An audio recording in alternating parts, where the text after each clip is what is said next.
Imagine you're 80 years old and you've been diagnosed with terminal cancer.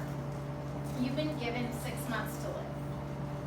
The doctor has informed you that you're a candidate for physician-assisted suicide. You make a decision and sign paperwork. Shortly after, your doctor comes in with drugs to help you slip peacefully away. A friend of mine was recently diagnosed with stage 4 cancer, and since this option isn't available in her state, she won't have the choice to leave this world on her own terms. Instead, she will remain in pain until the drugs no longer work and her body eventually gives out.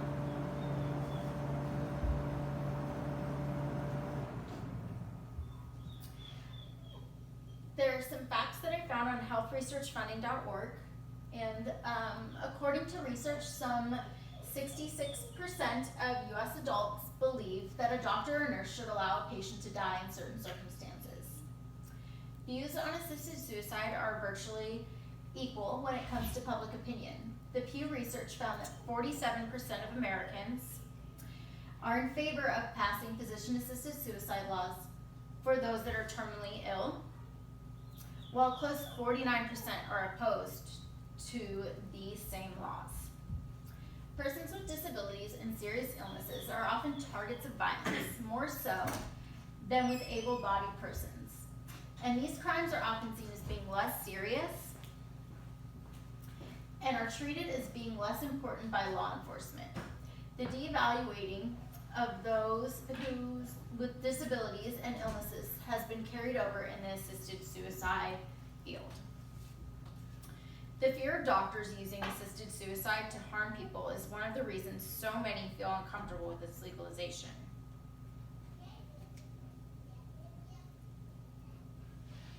On choiceillusion.org,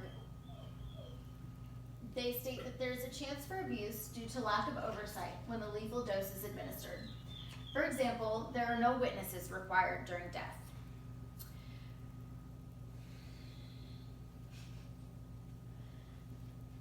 And the death is allowed to occur in private. In this situation, the opportunity is created for family members or an heir to benefit from the patient's death, to administer the lethal dose to the patient without his or her consent. Laws should be passed to ensure only those over a certain age and a certain life expectancy have this available to them. The terminology for assisted suicide can be worded in a will to only be done under certain circumstances. Many people feel in this situation the ability to choose is the right way, as long as certain rules are in place. According to Annette Childs, who's a PhD and a psychotherapist, in May of 1827 article, Nevada's Death with Dignity Bill would erase fears, Annette Childs is available at rgi.com, stated that I am a passionate advocate of death with dignity. Type legislation. A passionate advocate not because I believe we should be rushing people to the grave or because I do not respect the sanctity of life. My strong advocacy comes from knowing what a powerful medicine, a sense of control over one's destiny imparts. In today's world of palliative medicine, physical suffering at the end of a life can very often be avoided. But there is another type of suffering, which in my viewpoint is even worse. It's called anticipatory suffering. And it includes the depression and anxiety that accompanies fear of death and fear of what is believed to be the inevitable suffering that comes with the end of life. Death is perhaps the most personal, intimate event of any lifetime, and fear is a horrible form of suffering.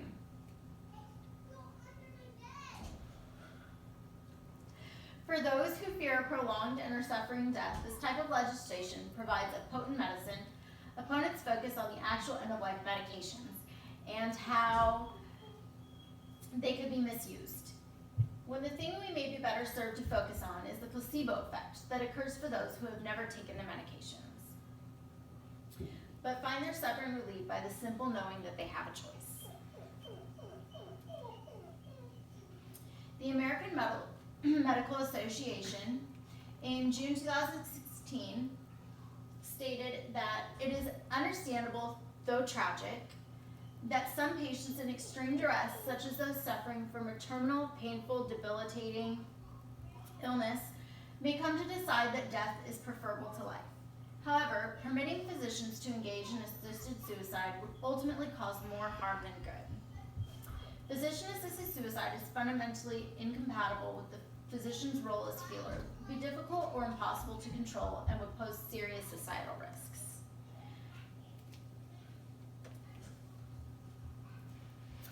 David Goodall, with a PhD, is a 104-year-old Australian former botanist and ecologist who chose to end his life